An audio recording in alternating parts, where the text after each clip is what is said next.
दशहरा है आज, विजयदशमी, बुराई पर भलाई की विजय का दिन। ई दिन भगवान राम रावण को दंड दिए रहे उनके पापों का, और हम ई दिन उनकी विजय का जश्न मनाते हैं अपनी बुद्धि पर पत्थर डालकर। भगवान राम जो शिक्षा दिए रहे कि अन्याय से लड़ो, डरो नहीं, भागो नहीं, उका भूल गए हम। ई 10 मुंह वाले रावण को जलाद खातिर यहां इकट्ठा हुई, पर हमार बीच जो 1000 मुंह वाला रावण आदमी के हार्ड मांस में घुसकर घूम रहा, उका नहीं देख पाते हम। क्या भैया, का खून पानी हुई गवा का? चलो पानी ही सही, पर पानी पर भी ताप पड़े तो उमा भी उबाल आ जात है। हमारे भीतर कब उबाल आएगा कौन बताएगा हमका? अरे मानुस हो, वो भगवान मानुस बना के भेजा हम सबका। जे जनावर का जीवन जीना होता तो वो भगवान जनावर बना के पैदा करता ना। मनुष्य का जीवन लिया है तो मनुष्य की तरह सोचो, समझो, राम और रावण के भीतर का अंतर जानो और जलाना शुरू करो हमारे भीतर छिपे रावण को।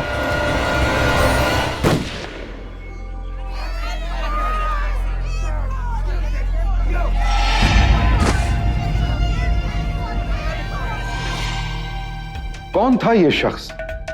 समाज में फैले किस रावण की बात कर रहा था? ये क्यों चाहता था कि जनता का खून खौले?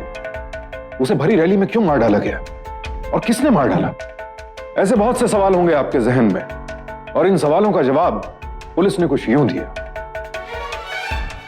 देखिए, आजकल मीडिया की आदत हो गई है कि हर छोटी बड़ी बात को लेकर पुलिस पर उंगली उठाना। बस बात दरअसल यह है कि उन लोगों को रामलीला मैदान में कोई रैली करने की इजाजत ही नहीं थी। उन्होंने गैर कानूनी रूप से यह रैली की, तो फिर पुलिस उन्हें काहे के लिए प्रोटेक्शन देती? जिस आदमी के लिए इतना शोर मचाया जा रहा है, हमारी इन्वेस्टिगेशन में सामने आया है कि वही नंद कुमार उनकी नक्सलाइट्स के साथ सांठगांठ थी। वो लोगों में गलत मैसेज देना चाहता था। वो दरअसल दंगा करवाना चाहता था। किसी राइवल ग्रुप ने उसे अपने रास्ते से हटाने के लिए ये सब किया।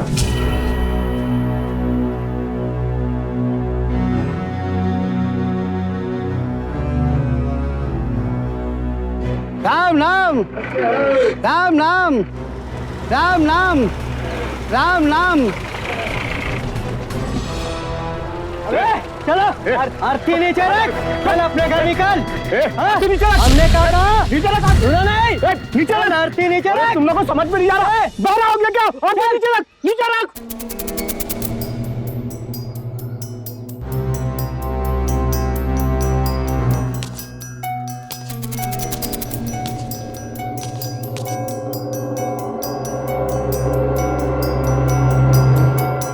क्या कर रहे हो?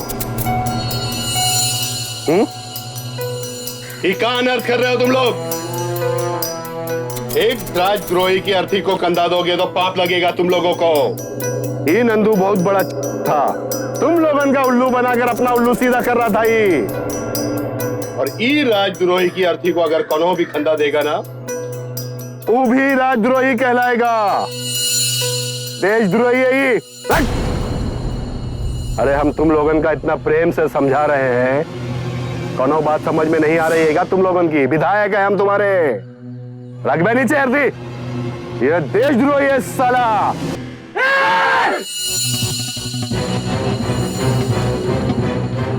हमारा नंदू देशद्रोही नहीं था, नहीं था वो देशद्रोही, समझे तुम? वो अपने बाप की तरह सच्चा देशभक्त था। देशद्रोही,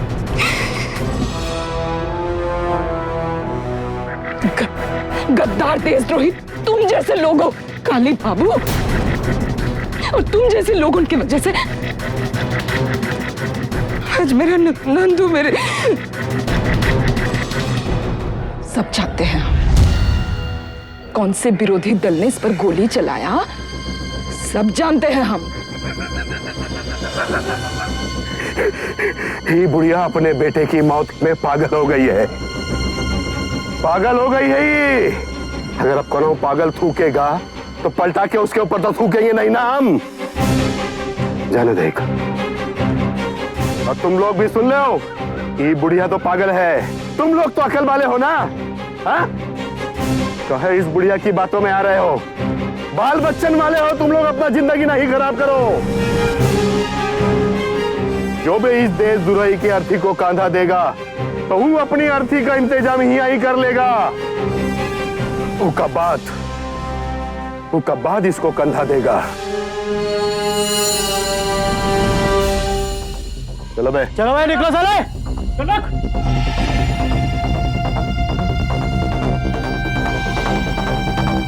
पुलिस और काली बाबू नंद कुमार पर इल्जाम क्यों लगा रहे थे? क्या वो वाकई देशद्रोही था, नक्सलाइट से मिला हुआ था, या फिर जैसा कि उसकी मां कह रही थी कि नंदू एक देशभक्त था? कौन सही था, नंदू की मां या पुलिस और काली बाबू? इन सवालों का जवाब जानने के लिए हमें जाना होगा 17 साल पीछे। आपके पति जंग में शहीद हो गए।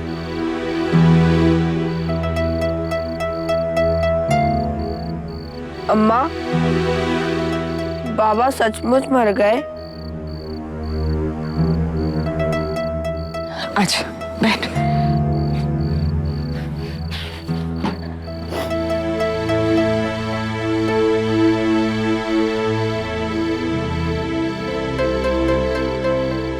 नहीं बिटवा,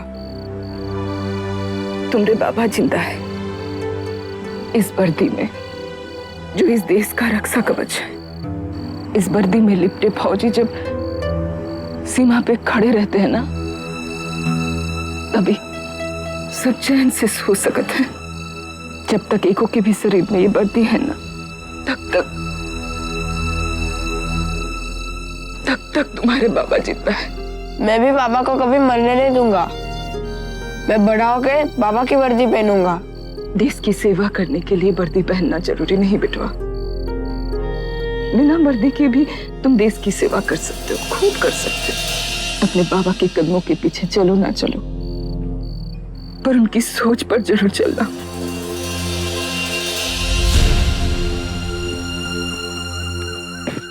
हाँ, कल तुझे मैं गिल्ली डंडे में पक्का हराऊंगा। हरा के तो दिखा तू।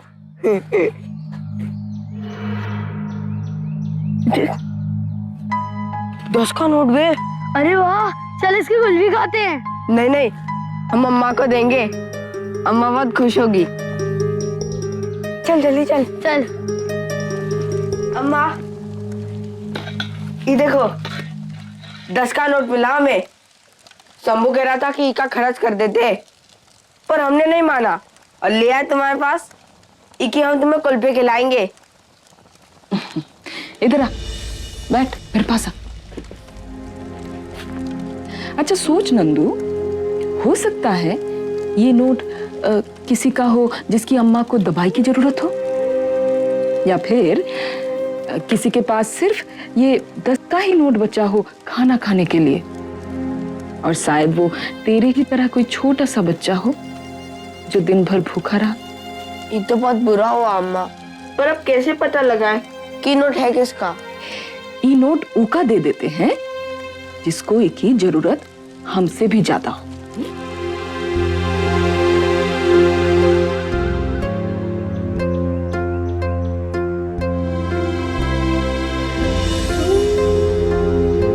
चल।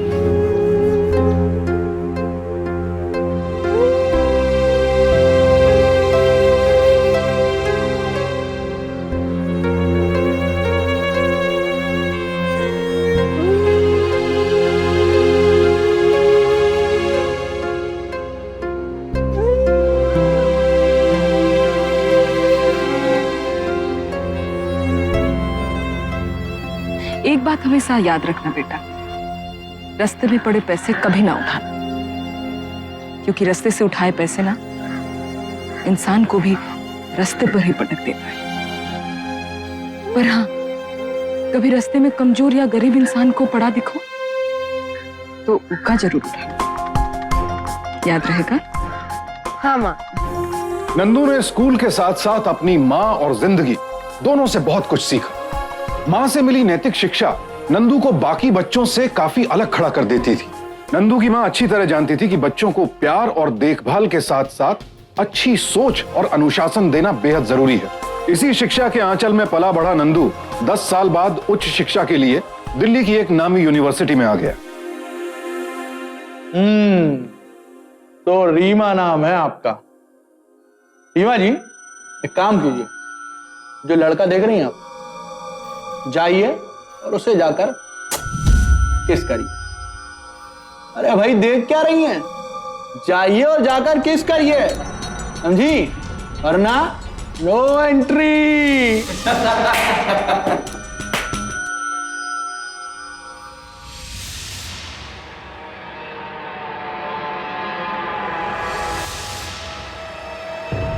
रुक जाइए, ऐसा कुछ नहीं होगा। लो भैया, आ गए अमिताभ बच्चन साहब। नाम क्या है बे तेरा? नंद कुमार। तो बेटा नंदू, ये बहन लगती है तेरी? क्यों, किसी की बेइज्जती होने से रोकने के लिए उसका बहन होना जरूरी है क्या? ये कॉलेज की परंपरा है और जूनियर से जान पहचान करने के लिए रैगिंग जरूरी होती है। देखिए, जान पहचान से कोई एतराज नहीं है, लेकिन उसके लिए अपनी पहचान गंवाने से एतराज है। सीनियर से जबान लड़ाता है तू?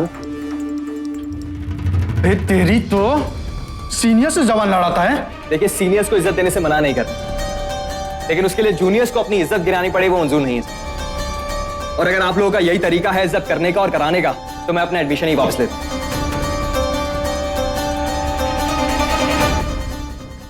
नंदू के इस सत्याग्रह ने बड़ा असर डाला। दोस्तों, जुल्म तब तक ही होता है जब तक हम जुल्म सहते हैं। सारे स्टूडेंट्स ने रैगिंग सहने से इनकार कर दिया और इसके विरोध में अपना एडमिशन वापस ले लिया। नंदू ऐसा ही था, हमेशा बुराई के खिलाफ खड़ा होने वाला, मुसीबत में फंसे लोगों की मदद करने वाला। उसे देखकर दूसरे छात्रों को भी प्रेरणा मिलती थी और जब छात्र शक्ति एकत्रित हो गई तो विश्वविद्यालय प्रशासन को भी कदम उठाना पड़ा। स्टूडेंट्स, आप लोगों में से किसी को भी रैगिंग की वजह से ये यूनिवर्सिटी छोड़ के जाने की जरूरत नहीं है, बल्कि यूनिवर्सिटी छोड़कर वो जाएगा जो रैगिंग करता पाया गया। हम इस रैगिंग को रोक नहीं पाते क्योंकि हमारे पास कंप्लेंट ही नहीं आती। But I appreciate mister Nand Kumar who raised a voice against ragging, which is not tolerable at all. Okay, students? Well done, Mr. Nand Kumar. Thank you sir.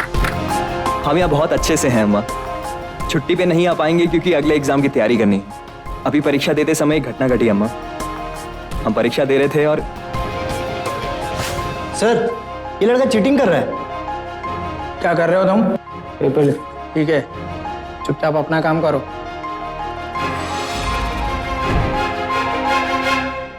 Sir ये फिर से चीटिंग कर रहा है। देखो, तुम ध्यान लगाकर अपना एग्जाम दो और अगर तुम्हें किसी हेल्प की जरूरत हो मुझसे कहो ना, साफ साफ कहो। नहीं सर, मुझे कोई हेल्प की जरूरत नहीं है, but this is wrong sir. Right wrong देखने के लिए मैं हूं ना। बैठो तुम।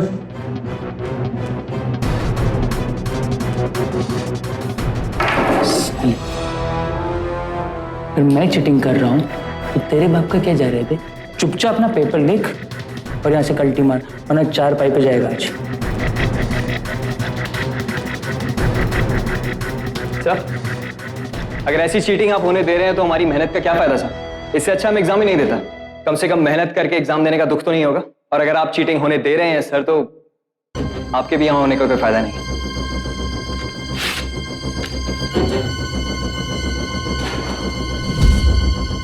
इस तरह सब बच्चे मेरे साथ एग्जाम छोड़कर चले आए और बाद में प्रिंसिपल सर ने नकल करने वाले लड़के को रेस्टिकेट कर दिया। नंदू ने जो नीतियां अपनाई वो हर जगह चर्चा का विषय बन गई। चाहे सेनेट हो या स्टाफ रूम, कैंटीन हो या चाय की दुकान, सब जगह उसके समर्थक उसके नाम के नारे लगाते और विरोधी दबे स्वर में बात करते। लेकिन एक बात पर सभी एकमत थे कि नंदू बहुत आगे जाने वाला है। फिर डिग्री की पढ़ाई खत्म हुई और कैंपस में जॉब प्लेसमेंट का वक्त आ गया। ये बेवकूफी है नंदू, एक बार फिर से सोच लो। ये तुम्हारी जिंदगी का सवाल है। इतनी अच्छी पोस्ट ऐसे ही नहीं मिल जाती। I know sir, but my priorities are different sir. मैं सोचता हूँ कि जहां से मेरी जिंदगी की शुरुआत हुई है, मेरे करियर की शुरुआत भी वहीं से हो। मैं अपने गांव के लिए कुछ करना चाहता हूँ सर। देखो, हम सब जानते हैं कि तुम बिल्कुल सही हो, और ये सब चीज करने के लिए पहले तुम्हें खुद के लिए कुछ करना होगा। यही तो हम लोग की प्रॉब्लम है सर। हमारा देश इसलिए पीछे नहीं है क्योंकि हम काबिल नहीं हैं, लेकिन इसलिए पीछे है क्योंकि हम देश के लिए नहीं अपने लिए सोचते हैं। पेड़ कैसे पनपेगा जब उसकी जड़ें ही दूसरे पेड़ को सींच रही होंगी सर। मैं अपने गांव वापस जाना चाहता हूं सर। अपने गांव वालों के लिए कुछ करना चाहता हूं। शहर से एक नंदू कम होगा तो शहर को कोई फर्क नहीं पड़ेगा, लेकिन गांव को फर्क पड़ेगा सर। ठीक है नंदू, हम तुम्हें रोक तो नहीं सकते, तो भी मैं चाहता हूं कि तुम एक बार अच्छी तरह से सोच लो, कहीं बाद में तुम्हें पछतावा ना हो। आज तुम्हारा सपना पूरा हो गया अम्मा, हमारी डिग्री पूरी हो गई है। अब हम गांव वापस आ रहे हैं अम्मा, तुम्हारे साथ रहने के लिए। अम्मा। नंदू अरे देखो तो, हम अभी अभी तुम्हारे पत्र पढ़ रहे थे और तुम आ भी गए। इसलिए तो आए हैं अम्मा कि गांव में कुछ ऐसा करें कि आदमी आने से पहले ही पत्र पहुंच जाए। पर अम्मा एक बात नहीं लिखे हैं हम आपको पत्र में, और ये कि शहर में हमें बहुत अच्छी नौकरी मिल रही थी, पर गांव की खातिर हम वो नौकरी छोड़ा है अम्मा। हम ठीक किए ना, तो नाराज तो नहीं हमसे? वो नौकरी अगर तुम कर लेते तो हम तुम पे गुस्सा हो जाते। बहुत अच्छा किया जो यहाँ चले आए नंदू, हमारे गांव को तुम्हारी जरूरत है, हम बहुत खुश हैं।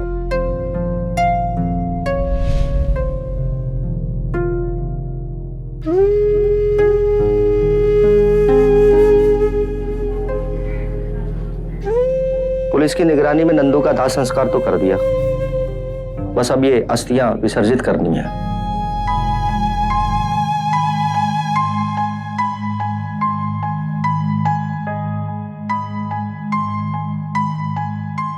नहीं,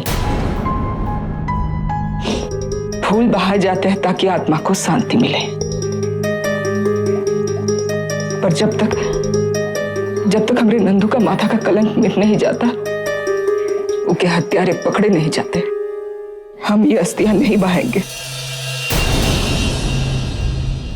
दुर्गा का बेटा, यूनिवर्सिटी का हीरो, 4 साल पहले गांव को संभालने वापस लौटा। अगर नंद कुमार चाहता तो किसी मल्टीनेशनल कंपनी में नौकरी कर सकता था, गाड़ी बंगला खरीद सकता था, एसी ऑफिस, 5 स्टार में डिनर, दुनिया के सारे ऐशो आराम में अपना जीवन बिता सकता था। पर नंदू ने यह सब ठुकराकर अपने गांव के विकास को अपना करियर बना लिया। पर आज वही नंदू गद्दार करार दिया जा चुका था, उस पर देशद्रोह का इल्जाम था। दुर्गा एक शहीद सिपाही की विधवा थी, एक निडर बेटे की मां। ये शहीदों का परिवार था, इन्हें अपना सर कटाने से, खून बहाने से डर नहीं लगता था। पीड़ा होती थी तो बस कलंक का दाग लगा रहने से। इसीलिए दुर्गा ने फैसला कर दिया अपने बेटे के माथे से कलंक का दाग धो डालने का। हमरे नंदू का कौनो कसूर नहीं था साहिब, उन्हें तो हमेशा से गरीब किसानों के बारे में सोचा। आप काली बाबू के विरुद्ध कार्रवाई कीजिए साहिब, उनका केस फिर से खुलवाए। हम कहते हैं हमरे बेटे को जब तक हम निर्दोष साबित नहीं करेंगे, उनकी आत्मा को शांति नहीं मिलेगी साहिब। देखिए, ये बड़े लेवल का केस है, आपका बेटा नक्सलाइट था, ये बात जांच में साबित हो चुकी है, हम कुछ नहीं कर सकते। और उसके अकाउंट से नक्सल ग्रुप को पैसे भेजे जाते थे। झूठ है ये सब,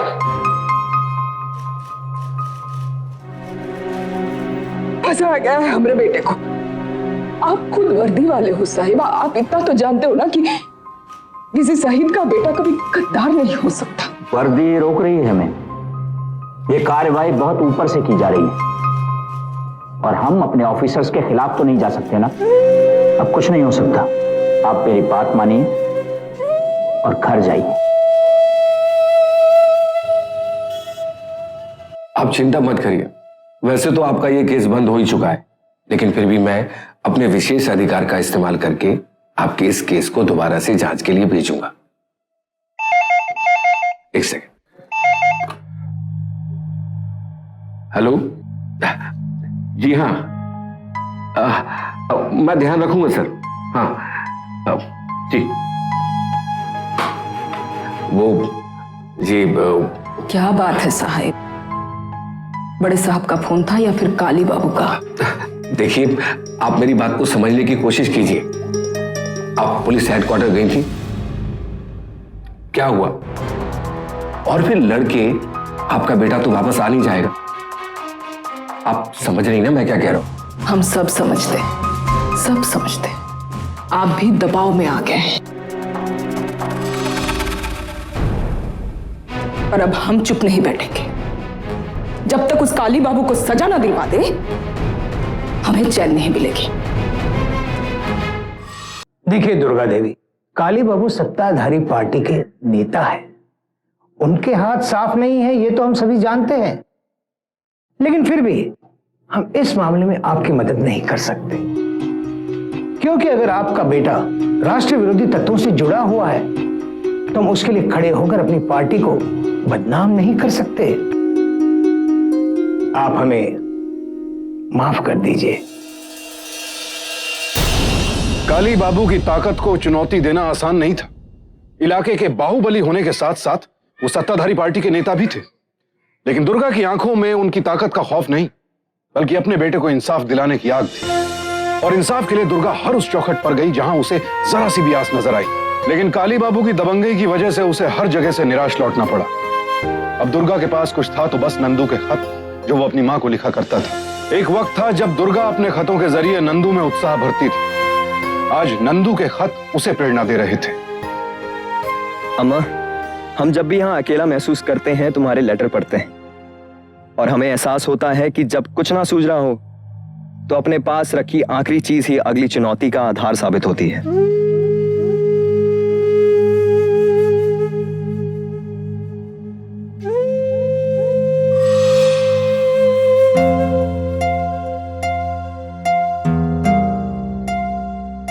तुम यहां भी आ गई?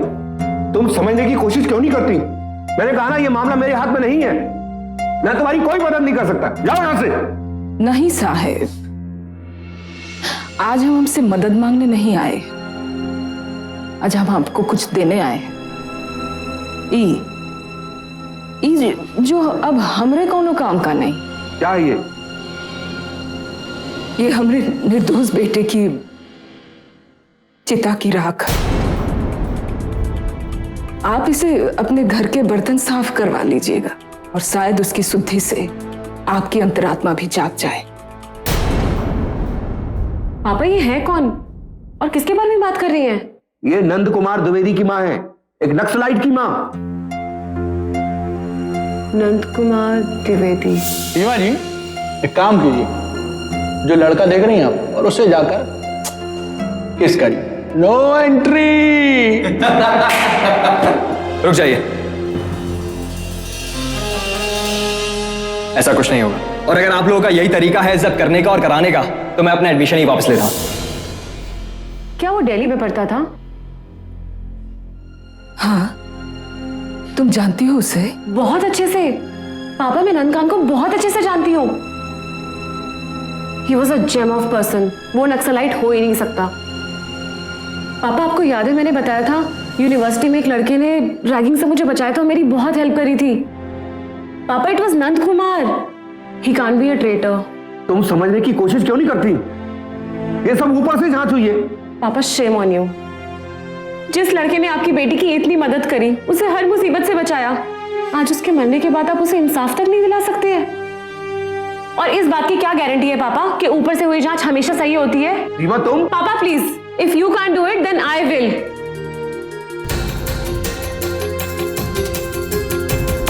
और मैं इनके साथ हूँ। रीमा, तुम समझने की कोशिश क्यों नहीं करती?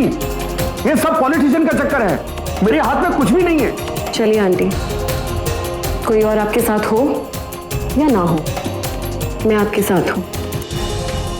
सही कहता था नंदू, हर काम का बीड़ा खुद ही उठाना पड़ता है। किसी से मदद की उम्मीद करना हमें कमजोर बनाता है।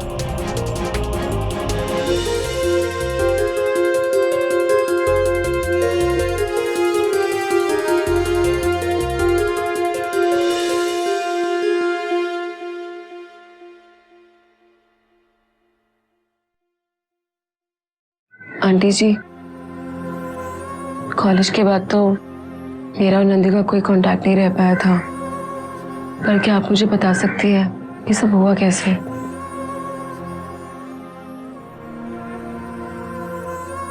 गांव के लिए हमेशा से ही कुछ करना चाहता था। अच्छी नौकरी मिल रही थी, छोड़ के आ गया और आते ही काम में जुट गया। अब क्या बताएं नंदू बेटवा, खेती बाड़ी ठप पड़ी है। आधा गांव जाते शहर में मजदूरी करबे।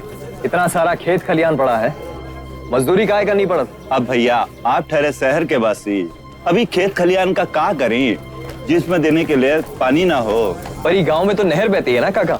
अरे नहर बस नाम की है, पानी तो कहीं और जा रहा है। तो आप लोग सरकार से सुनवाई क्यों नहीं करते? अरे सब कोशिश कर चुके हम, पर कोनो सुनवाई ही ना होती है। प्रशासन ससुरा बहरा हो चुका है, बहरा। अरे चिंता ना करो काका, भगत सिंह जी कह रहे कि बहरों को सुनाने के लिए धमाका करना पड़त, और ये धमाका हम जरूर करेंगे।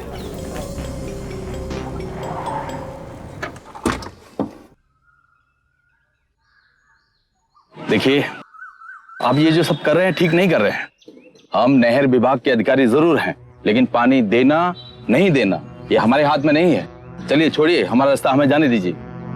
ये आम रास्ता है और इस आम रास्ते पे सबका हक है। ठीक कहा आपने सर, ये आम रास्ता ही है और इस पर सबका हक है। लेकिन जिस तरह इस रास्ते पर सबका हक है, उसी तरह नहर के पानी पर भी सबका हक है। गांव से नहर बहे और उसके खेत खलियान सूखे रहे, ऐसा हम होने नहीं देंगे। ये पानी गांव वालों के लिए, और आप उसे कारखानों में इस्तेमाल कर रहे हैं। ये कौन है? इसे हमने पहले कभी गांव में नहीं देखा। ये नंद कुमार हैं, शहर से पढ़ाई पूरी करके अभी गांव लौटे हैं। और अब आप भी लौट जाइए सर, क्योंकि जब तक गांव वालों को नहर का पानी नहीं मिलेगा, हम कोई कार्य नहीं होने देंगे, और इस रास्ते से तो बिल्कुल नहीं हटेंगे।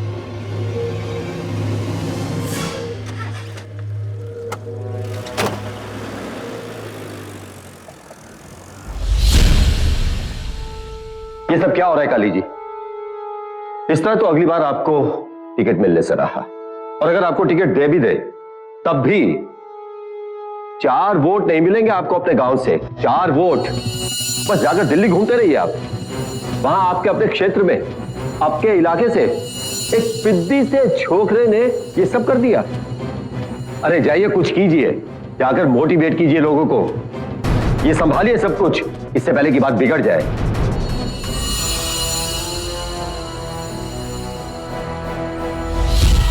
देखा कितने लुच्चे हैं, काम तुमने किया और पोस्टर अपना छपवा लिया। ये नियति ठीक नहीं है। नीति नहीं, राजनीति है, राजनीति। खैर सब छोड़िए, ये बताइए मीटिंग का क्या हुआ? गांव में स्वास्थ्य केंद्र खुलाने के लिए कलेक्टर साहब को ज्ञापन देना है हम लोगों ने। नंदू भैया, आज ये मुमकिन नहीं है। काहे मुमकिन नहीं है? मीटिंग की बात तो कई दिनों पहले हो गई थी ना, आज अचानक क्या हुआ? कल लोग रैली पे जा रहे हैं, काली बाबू की रैली है। और काली बाबू ट्रक भिजवाने वाले हैं, 500 रुपया देंगे पर हेड। काका 500 रुपए के चक्कर में ना ये वोट बेच देंगे अपना। क्या भैया, क्या खेतन के साथ साथ तुम्हारे दिमाग में भी पानी की कमी हो गई क्या? हाँ तो क्या करें नंदू भैया, 500-500 रुपया मिला है सबको। अरे पगलाए गए हो तुम लोग, अपना वोट इतने सस्ते में बेचोगे? अरे तो क्या करें नंदू बिटवा, हमरे लिए तो 500 रुपया भी ज्यादा होता है। पूरा महीना मेहनत करने के बाद में भी इतना पैसा ना कमा पावा। तो वोट बेचोगे अपना? ये हिसाब तो लगा ही लिए कि एक दिन में 500 कमाना मुश्किल है, पर ये बताओ ये 500 रुपए कितने दिन चलेगा? वो काली बाबू 500 रुपए की जगह 5 साल तक तुम लोगों का खून चूसेगा। हिसाब लगाए? काका वोट उसको मत दो जो 500 रुपए देता है, बल्कि उसको दो जो 500 रुपए कमाने लायक रोजगार या अन्य कार्य करे, समझे?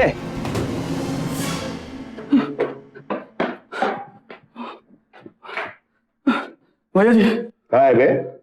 काहे इतना हाँप रहा है? अब कहा बताएं, वो नया लौंडा आया ना शहर से, नंदू, वो ससुरा गांव वाले को भड़काते हैं, कहते हैं कि जो पैसा से वोट खरीदे ओके वोट ना दे। ये बात है, ये वही लौंडा है ना नहर वाला? जी भैया जी, वो नंदू।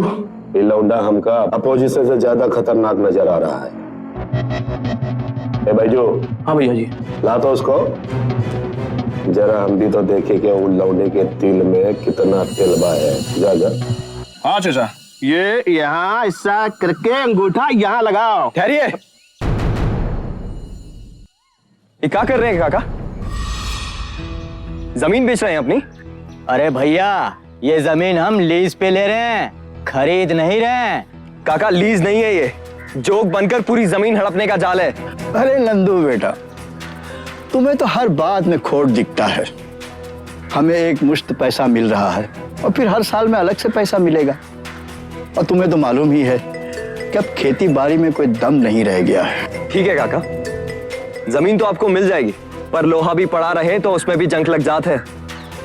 ये काली बाबू यहाँ पे केमिकल फैक्ट्री खोलेगा, जहर मिलेगा इस जमीन पे। और काका उसके बाद जमीन आपको मिल भी गई तो क्या करोगे इस जमीन का? क्या रह जाएगा इस जमीन में? उपजाने की शक्ति नहीं रहेगी जमीन में, बंजर हो जाएगी ये जमीन। और फिर यही जमीन औने पौने दामों में बेचोगे आप काली बाबू और इन लोगों को। और काका एक बात मत भूलो, ये जमीन किसान की मां लागत है और अपनी मां को कौन बेचता नहीं। ठीक कह रहे हैं नंदू भैया, इनकी बात पे दम है। अरे भैया, ये बहका रहा है, इसके बहकावे मत हो। जाइए यहां से। नंदू गया तू, चल। बेटा नंदू, तुमने बहुत बड़ा उपकार किया हम पर कि अपनी जमीन अपनी माँ को बेचने से बचा लिया। गांव वाले ने इस पेपर पे साइन करने के लिए मना कर दिया है। और वो हरामखोर नंदू गांव वालों को आपके खिलाफ भड़का दिया नेताजी। बहुत गलत अंदाजा लगा लिया हूं छोकरा का बारे में। लाओ उसका मीटिंग करना है। लाओ। देख बबुआ, अब तक जो भी तूने हीरोगिरी किया ना, हमने कुछ नहीं बोला। हमको ये लग रहा था कि ये तेरे और गांव वालों के बीच का खेल है, लेकिन अब पानी सर से ऊपर जा चुका है। अब तू हमारे धंधे में टांग अड़ा रहा है। राजनीति को धंधा कहते हैं आप? राजनीति हमारे लिए धंधा ही है। पूंजी के लिए पूरी जिंदगी लगा दी है। हम कुत्तों की तरह मेहनत की है हमने ये मकाम हासिल करने के लिए, समझा? और जब पैसा पीटने का वक्त आया है तो तू बीच में टांग अड़ा रहा है। ये केमिकल फैक्ट्री हम लगाएंगे और जरूर लगाएंगे। देख बबुआ, हम नहीं चाहते कि ये नेक काम में कोनो रुकावट आए। एक बार हमारा धंधा चल जाएगा ना तो हम तुमको भी खुश कर देंगे। मेरी खुशी गांव वालों की खुशी में है। हमारा वही मतलब है कि भाई तुम्हारी खुशी मतलब गांव वालों की खुशी। एक बार ये फैक्ट्री लग जाए ना तो कितना बेरोजगारी कम हो जाएगा गांव में, जानते हो? और जो एयर पोल्यूशन होगा उसका क्या? गांव में नहर बहती है, सारा कचरा उसमें बहाया जाएगा। आपके उस केमिकल की वजह से हजारों एकड़ जमीन खराब होगी। उन सब का हिसाब कौन लगाएगा? अब आया ना लाइन पे। जितना चालाक हम तुमको समझ रहे थे ना, उससे कहीं ज्यादा निकला ना तू। हाँ? अरे पहले कह देता हिसाब चाहिए, दे देते तुझे 2 करोड़। 2 करोड़ रुपया देंगे हम तुझे, बस हमारे रास्ते से हट जा। सुन लिया आप सब लोगों ने? अब तो काली बाबू की सच्चाई आप लोगों के सामने आ गई। देखिए, मेरी मानिए, अभी भी वक्त है, समझ जाइए। हम 2 करोड़ में नहीं बिके। आप लोग भी ये छोटे छोटे लालच में अपना वोट मत बेचिए। चुनाव आने वाले हैं, आने वाले चुनाव में काली बाबू को हराइए और इस गांव को बचाइए।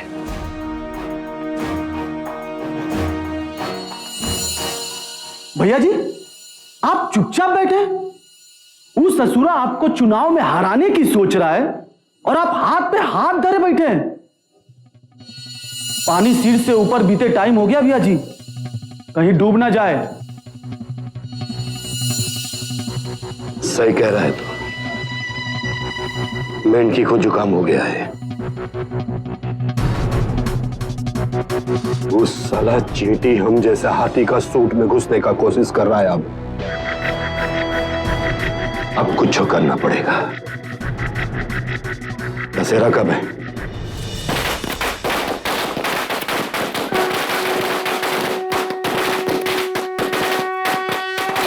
दशहरा है आज, विजयदशमी, बुराई पर भलाई की विजय का दिन। इस दिन भगवान राम रावण को दंड दिए रहे उनके पापों का, और इस दिन हम उनकी विजय का जश्न मनाते हैं अपनी बुद्धि पर पत्थर डालकर। भगवान राम जो शिक्षा दिए रहे कि बुराई से लड़ो, डरो नहीं, भागो नहीं, उका भूल गए हम। ये 10 मुंह वाले रावण को जलाद खातिर यहाँ इकट्ठा हुई, पर हमार बीच जो 1000 मुंह वाला रावण आदमी के हार्ड मास में घुसकर घूम रहा, उका नहीं देख पाते हम। क्या भैया, का खून पानी हुई गवा का? चलो पानी ही सही, पर पानी पर भी ताप पड़े तो उमा भी उबाल आ जात है। हमारे भीतर कब उबाल आएगा कौन बताएगा हमका? मानुस हो मानुस, वो भगवान मानुस बना के भेजा हम सबका। जे जानवर का जीवन जीना होता तो भगवान जानवर बना के पैदा करता ना। मनुष्य का जीवन लिया है तो मनुष्य की तरह सोचो समझो, राम और रावण के भीतर का अंतर जानो और जलाना शुरू करो हमारे भीतर छिपे रावण को।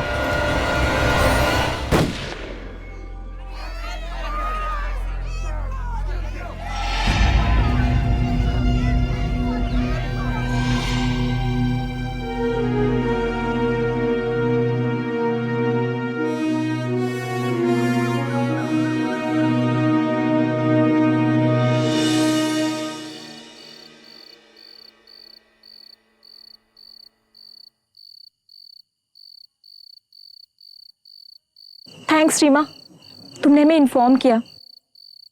नंदू ने जो हमारी मदद की है ना, उसका हिसाब चुकाने का वक्त आ चुका है। विल नॉट लीव काली बाबू, अब आंदोलन होगा और हम सब नंदू को इंसाफ दिलाकर ही रहेंगे, चाहे इसके लिए हमें किसी भी हद तक जाना पड़े। आंटी जी देखा, अच्छाई कभी नहीं छुपती। ये सब नंदू के किए का ही फल है कि आज ये लोग हमारी हेल्प के लिए आए हैं। नंदू को इंसाफ जरूर मिलेगा। अब हम लड़ेंगे नंदू के तरीके से। चुनाव सर पे, करेंगे आंदोलन। काली बाबू को लगा था कि नंदू की चिता की राख ठंडी होते ही सब ठीक हो जाएगा, लेकिन नंदू की चिता की राख में जो चिंगारी दबी थी वो भड़क कर आग बन चुकी थी। नंदू के यूनिवर्सिटी समर्थकों ने आंदोलन शुरू कर दिया। नंदू को इंसाफ दो, इंसाफ दो।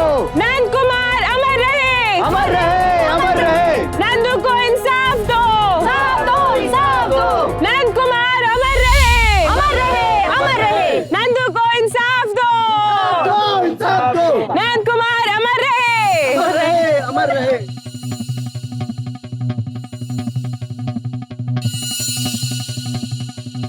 जितना नाराबाजी करना है कर ले हो, हमार एक ठू बाल भी बाका नहीं हो ही पाएगा।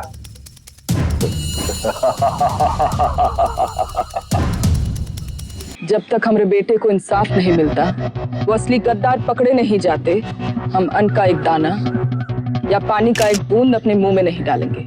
नंदू को इंसाफ दो, इंसाफ दो। नंद कुमार अमर रहे, अमर रहे, अमर रहे। नंदू को इंसाफ दो, इंसाफ दो। जैसे कि आपने देखा, नंदू की मां दुर्गा देवी ने ये ऐलान किया है कि जब तक उनकी बेटी को न्याय नहीं मिल जाता तब तक वो आमरण अनशन पे रहेगी। एक तरफ सत्तारूढ़ के नेताओं ने कोई भी बयान देने से इनकार कर दिया, तो वहाँ दूसरी तरफ विपक्ष के नेताओं ने तीखा हमला बोला है। आइए नेताओं से पूछते हैं कि इसके बारे में उनका क्या ख्याल है। देखिए, इस देश में हर इंसान को हक है कि उसको इंसाफ मिले, इसलिए मैं मुख्यमंत्री जी से आग्रह करूंगा कि वो इस केस की जल्दी से जल्दी जांच कराएं। ये बहुत ही दुखद बात है कि हमारे देश में जब तक अनशन और आंदोलन नहीं होता तब तक किसी के कानों पर जू तक नहीं रेंगती। अगर ये जांच पहले से ही निष्पक्ष होती, सरकार को कोई परेशानी नहीं होती।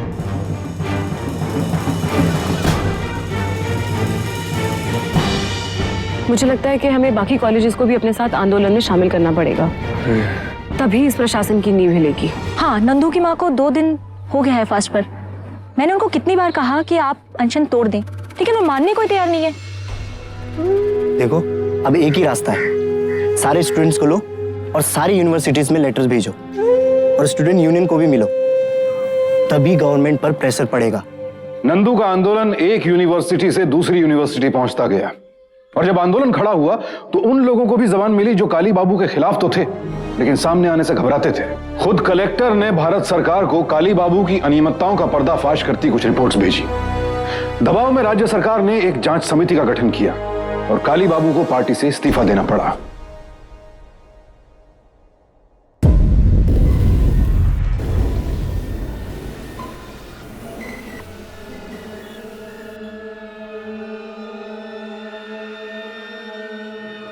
काली बाबू, चुनाव सर पर है और आपकी तथाकथित नीतियों की वजह से पहले ही बहुत नुकसान पहुंच चुका है पार्टी को। पार्टी को बदनामी से बचाने के लिए हम सबका यह फैसला है कि आप अपना त्यागपत्र मुख्यमंत्री जी को सौंप दें। नेताजी, इस पार्टी के लिए हमने बरसों खिदमत किया है।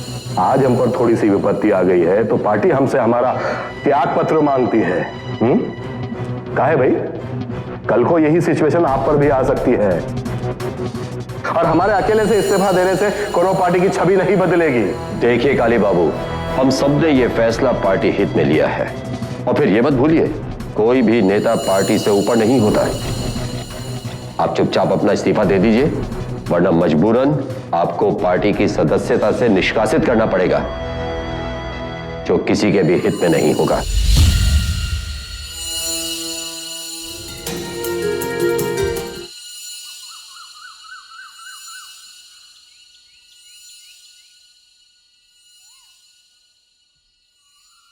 हेलो, उठेरिए।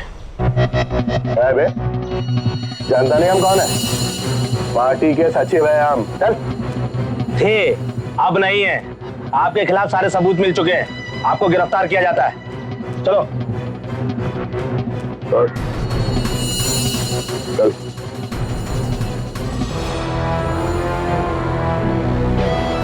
काली बाबू के पंख कतरे जा चुके थे। वो बेबस थे। अब ना उनके पास पार्टी थी न पद। कुछ बचा था तो सिर्फ सलाखें और मुकदमा। जांच में सामने आया कि नंदू का कत्ल उन्हीं के इशारे पर किया गया था और क्षेत्र में कई अनियमितताएं उन्हीं की बदौलत थी। नंदू के माथे से देशद्रोह का दाग धुल गया, उसे शहीद घोषित किया गया और उसके सम्मान में एक बड़ी मूर्ति बनाकर उसकी मां दुर्गा को उसके अनावरण के लिए बुलाया गया। जैसा कि आप सभी लोग जानते हैं, पिछले कुछ महीनों में दुर्गा देवी जी कितने गहरे मानसिक तनाव से गुजरी हैं, लेकिन उन्होंने यह साबित कर दिया कि जिस युग में काली बाबू या रावण जैसे राक्षस पैदा होंगे, वहीं राम रूपी नंद कुमार भी जन्म लेंगे। मुझे बड़े खेद के साथ यह कहना पड़ रहा है कि कुछ गैर असामाजिक तत्वों की वजह से नंद कुमार का जीवन काल कुछ कम रह गया। वो शहीद हो गए, लेकिन उनके सम्मान में मैं ये प्रतिमा जनता को समर्पित कर रहा हूं और उसके अनावरण हेतु मैं नंद कुमार की मां दुर्गा देवी जी को मंच पर बुलाने की इजाजत चाहूंगा। हम नहीं चाहते कि नंदू की मूर्ति स्थापित हो। वो कहा है ना, हम इंसान की मूर्ति बना के उसे महापुरुष बना देते हैं, उसको देवता का दर्जा दे देते हैं, उनके दिखाए हुए राह पर चलने की कोशिश करना भूल जाते हैं। हमें नहीं चाहिए नंदू की मूर्ति। ये जो इतना सारा पैसा आप लोग ये मूर्ति के लिए खर्चा कर रहे हो, वो किसी स्कूल में दे दो, कुछ लोगों का भला हो जाए और शायद उस स्कूल से हमें एक नया नंदू मिल जाए।